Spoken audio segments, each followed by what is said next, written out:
আজকে আন্তর্জাতিক মুক্ত গণমাধ্যম দিবস। এই দিবসটি পালনে সারা দেশে সারা বিশ্বের সাংবাদিকরা একত্রিত হয়ে আজকে এই দিবসটি পালন করছেন। সেই ধারাবাহিকতায় আমরাও মিলিত হয়েছি দিবসটি পালনের জন্য। তো আসলে আমরা সাংবাদিকতা করি, আমরা কিন্তু কারো প্রতিপক্ষ নই, আমরা কিন্তু কারো শত্রু নই, আমরা সবার বন্ধু। কার বন্ধু? আমরা ন্যায়ের বন্ধু। আমরা শুধু অন্যায়ের বিরুদ্ধে আমাদেরকে কলম ধরতে হয়। তো দেখা গেল এই সাংবাদিকতা করতে গিয়ে এই কিছুদিন আগেই আমি একটা রিপোর্ট করেছিলাম কালো ধোয়ার। তো সেখানে কিছু কিছু কমেন্ট এসেছে, তারা বলেছে যে কাজ হবে, এগুলো লেখালেখি কেন?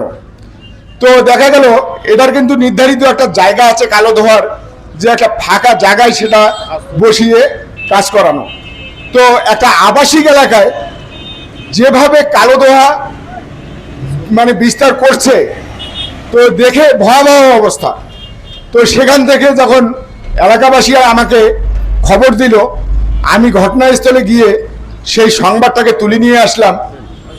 তো সেখানে শিশু সহ অনেকেই শ্বাসকষ্টে ভুগতেছিল এই কালো ধোয়ার কারণে।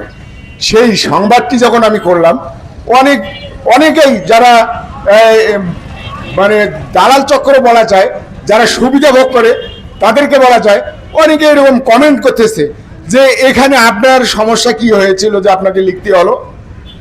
আচ্ছা দেখেন, একটা ভালো সংবাদ করতে গিয়েও একটা যদি ব্যাড কমেন্ট আসে তাহলে কেমন লাগে বলেন তো?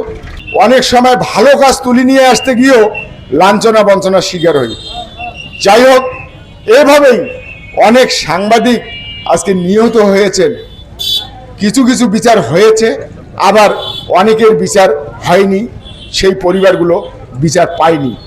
আমরা দাবি জানাবো যেন এই নির্যাতিত নিপীড়িত এই নিহত পরিবাররা এই তাদের কাঙ্ক্ষিত বিচার পান, এই আশা এই প্রত্যাশা রেখে সরকার বেসরকারি বাংলাদেশ সরকারের দেয়ালে আসীন হোক না কেন, তারা আসলে আমাদের প্রতিশ্রুতি দিয়ে গেছে, কিন্তু তাদের সাংবাদিকদের দাবি মূল্যবান বক্তব্য